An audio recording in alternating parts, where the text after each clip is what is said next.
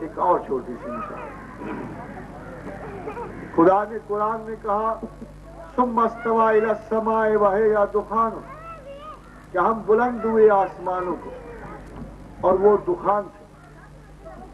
اب دیکھیے میں آپ کو ترجمے کی بدقسمتی بتاتا ہوں جہاں سے ہمارا سارا موقف چھوٹا۔ ایک عالم نے ترجمہ کیا دھواں تھا، ایک اور آنے والے کہ ہم بلند ہوئے آسمانوں کو اور وہ دخان تھا، اللہ نے کہا۔ عالم نے ترجمہ کیا، اس نے کہا ہم بلند ہوئے آسمانوں کو وہ دھواں تھا۔ دوسرے عالم نے اس میں تھوڑا سا ایڈ کر دیا، اس نے کہا وہ ہم بلند ہوئے آسمان وہ دھواں سا تھا۔ دخان doesn't mean it all at all. آپ ابن عباس سے پوچھیں جنہیں رسول اللہ صلی اللہ علیہ وسلم نے تعویل قرآن بخشی ہے، وہ آپ کو بتائیں گے کہ دخان سے مراد ایسا دھواں جس میں پانی ملا ہوا ہے۔ And you know all these theses about the early universe which we have with the scientists, plausible explanation of the universe, that the world was first a consummation of the moisturized gases. Moisturized gases آپ کو کتنے قریب لگتے ہیں دکان سے؟ God knows and man knows. Of course, God doesn't give you the details. He is the maker. He gives you the law. He gives you the law. وہ کہتا ہے بادلوں کو کس نے تھام رکھا ہے آسمانوں میں؟ کس نے آسمانوں میں بادلوں کو تھام رکھا؟ اگر میں قانون نہ بناتا تو یہ کبھی نہ تھمتے۔ ابھی 5 سال سے پہلے کس کو معلوم تھا کہ بادل تو کشش شکل سے تھمے ہوئے ہیں؟ Gravity force, the more they are moving. خدا یہاں بند نہیں کرتا، خدا تو آپ کو آخر کائنات کا نقش دیتا ہے۔ پروردگار تو آپ کو یہ کہہ رہا ہے کہ میں بہت اچھی طرح نسل انسان تجھے جانتا ہوں، تیرا انجام بھی جانتا ہوں اور تیرا آغاز بھی جانتا ہوں۔ وہ دن بھی آئے گا، ذرا غور کیجیے، کہ جب یہ ساری کائنات برباد ہو جائے۔ اذا الشمس کورت، ہم سورج کو لپیٹ لیں گے۔ واذا النجوم انکدرت، یہ ستارے ختم ہو جائیں گے، روشنی ختم ہو جائے گی، ہر چیز جھٹ جائے۔ ہوگا کیا پروردگار؟ ہوگا کیا؟ زمین زلزلوں میں آئے گی، کل فراش المبثوث وتکون الجبال کالعہن المنفوش، روئی کے گالوں کی طرح پہاڑ اڑیں گے۔ مزید کیا ہوگا پروردگار؟ وجمع الشمس والقمر، سورج اور چاند پھر جمع کر دیے گئے۔ The human probability, it is now that you are reaching a probability, an envisage, a vision of the end of the world. What do you give to God? اللہ تو یہ کہہ چکے، آپ کیا دیں؟ The only one thesis جو probably انسانوں نے بڑا سوچ سمجھ کے کہا، کو پچھلے سے پچھلے برس اخباروں میں پڑھا تو انہوں نے لکھا کہ کائنات کے ختم ہونے کا ایک بڑا سبب ہے the sun is dying، سورج بجھ جائے گا۔ اذا الشمس کورت، ہم سورج کو لپیٹیں۔ ایک بات کا فرق ہے، انہوں نے کہا 10 ارب میں بجھ جائے گا، خدا نے کہا جب چاہوں بجھا دوں۔ کہ جس پروسیس سے میں اسے جلا رہا ہوں اس پروسیس کو میں ایک لمحے میں بھی ختم کر سکتا ہوں۔ But God has made his own laws. سارا قانون اللہ سے ہے، کسی قانون، ساری حکمت اللہ سے۔ All sciences belong to God، جس کو چاہا جو دے دیا۔ اور خدا حکمت کی کتنی تعریف کرتا ہے، سائنسز کی کتنی تعریف کرتا ہے، کہ فرماتا ہے یوت الحکمت من یشاء، جسے چاہتا ہوں حکمت عطا کرتا ہوں۔ ومن یوت الحکمت فقد اوتی خیرا کثیرا، اور جسے میں نے حکمت عطا کی اسے خیر کثیر عطا کی۔ مگر کہتا ہے وما یذکر الا اولو الالباب، مگر اہل عقل کے سوا مجھے کون یاد کرتا ہے؟ All the time he is calling mind, he is calling thinking, he is calling inquiry, he is calling ascertainment. He wants you to establish the truth, not to believe in hearsay. پھر اگر آپ اس کے واحد data کے متقابل نہیں آتے، واحد اس کے ڈیٹا کی ریسرچ نہیں کرتے، I will love to see if you have ever studied God's data and if you can ever find out a certain major flaw in his statement, I would love to see it. We will love to examine that.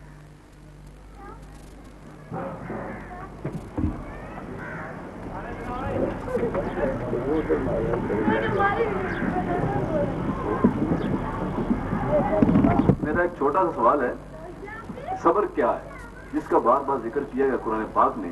کیا صبر وہ ہے کہ ایک آدمی دوسرے آدمی کو مار رہا ہو تو وہ کہ یار مار لے، جتنا مرضی مار لے، خیر میں صبر کر رہا ہوں؟ صبر کی ذرا واضح طور پہ ڈیفینیشن کر. جناب اشفاق صاحب، صبر خدا نے ان معنوں میں نہیں لیا. صبر کی اللہ میاں نے ڈیفینیشن دی حضرت موسیٰ اور حضرت خضر کے واقعے میں.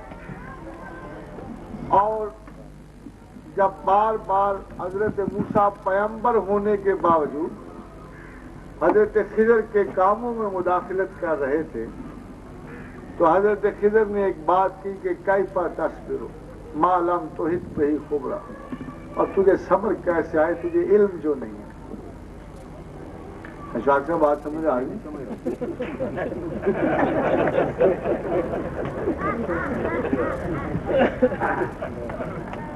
علم سے صبر آتا ہے.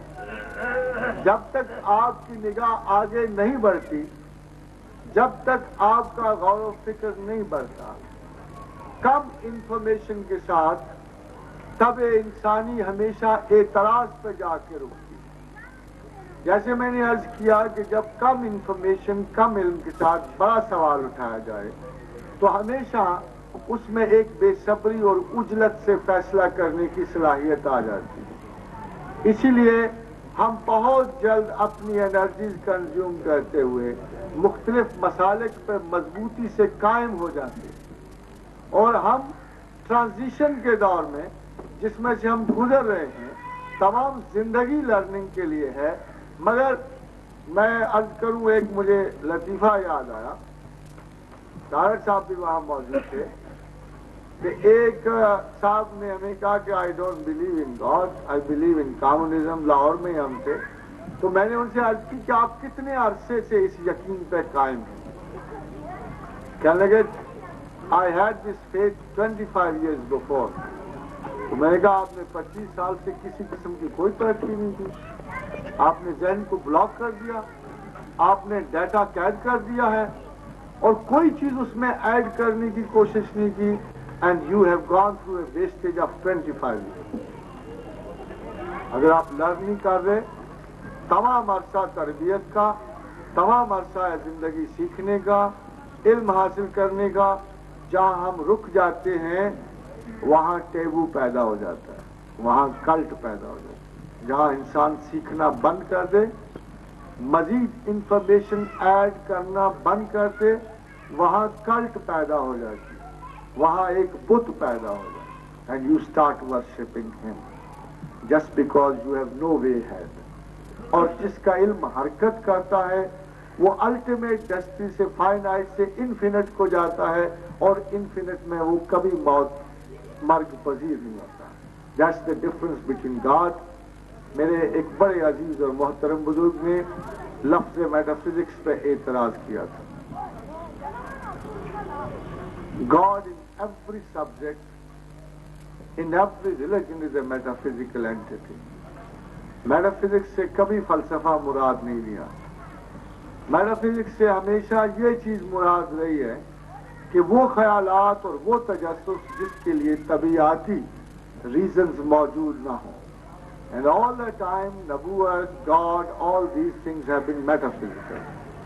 اس سے فلسفہ مراد نہیں ہے، مگر اس سے وہ حقائق ہیں جن کے ثبوت ہم مہیا نہ کریں خارجی اور معروضی انداز میں، ہم ان سب کو مابعد الطبیعت ہیں. اس کی مثال میں آپ کو ایک چھوٹی سی دوں کہ سائیکالوجی اور پیرا سائیکالوجی میں پہلے بہت بڑا فرق تھا، مگر جب سے سائیکالوجی سائنس ہوئی اور انسانی تحقیق، تو بہت سے پہلے وہ انسٹیٹیوشن جو پیرا سائیکالوجی کے تھے اب سائیکالوجی کی حدود میں آ گئے. جوں جوں وسعت فکر انسان بڑھ رہی ہے اور وہ فیلنگز اور سینٹیمنٹس اور بیہائنڈ دی موٹیوز خیالات کو جوں جوں زیادہ پڑھتا جا رہا ہے، اسی انداز سے اس کے تمام مابعد الطبیعتی خیال طبیعتی ہو رہے جاتے ہیں، اور پیرا سائیکالوجی جو ہے سائیکولوجیکل ہوتی جاتی ہے. مگر جہاں جہاں ہمارے سائیکولوجیکل کانسیپشن جو بن رہے ہیں اور ٹوٹ رہے ہیں، اس کے آگے بھی کوئی ایسا جہان شروع ہو جاتا ہے جس پہ پھر کسی لفظ پیراسائیکالوجی یا میٹا فزکس کا گمان ہونا شروع ہو جاتا ہے. مجھے ایک صاحب نے جو ویسٹ کی سائڈ سے بھی تھے اور ویسٹرن علوم کے بھی تھے, انہوں نے یہ بات کی کہ there is know meta physics in اسلام. یعنی ایک تنزن بات کی. میں نے اسے یہ کہا کہ آج تک کسی ویسٹرن مفکر اور فلاسفر نے میٹا فزکس میں ایبسٹریکشن کے علاوہ کچھ نہیں پایا. You have never known God, you always believe truth be God, righteousness be God. Straight away you claim کہ آپ ویلیوز کو خدا بنا کر پیش کر رہے. There's a difference between you and us. ہم جب اپنے طبیعتی چنگل سے نکلتے ہیں تو ہم ڈیفینیٹلی ایک حقیقی میٹافزیکل اینٹیٹی کو جا رہے ہوتے ہیں, دیٹ از گاڈ ہمسیلف. تو میں نے اس سے پوچھا کہ ایک سیارہ جو فضائے بسیط میں بے نام و نشاں بغیر کسی منزل کے جا رہا ہو, اس کی کیا حیثیت ہوگی؟ اور وہ جو اپنی ایک مستقل امید, ایک توقع, ایک یقین کے ساتھ ایک متعینہ منزل کو جا رہا ہو, اس سے بڑا میٹافزیشن کون ہے؟ That's the difference between God and other things. That's the difference between the metaphysics of Islam and the metaphysics of the West. ہم یقیناً ایک حقیقی میٹافزکس کے مالک ہیں. ہماری باباد الطبیعات کی بھی طبیعت ہے, ہماری ڈائمینشنز پہ ڈائمینشن ہے. ہمیں قرآن میں اللہ نے بتایا ہے کہ دیر از اندر ڈائمینشن, وہ فورتھ ڈائمینشن جو مدتوں بعد انسان نے ڈسکور کی, وہ قرآن حکیم میں ہمیں کتنی آسانی سے اللہ نے, as if nothing has happened, because is the creator, is the master. اس لیے کریٹر کو اچھی طرح پتا ہوتا ہے.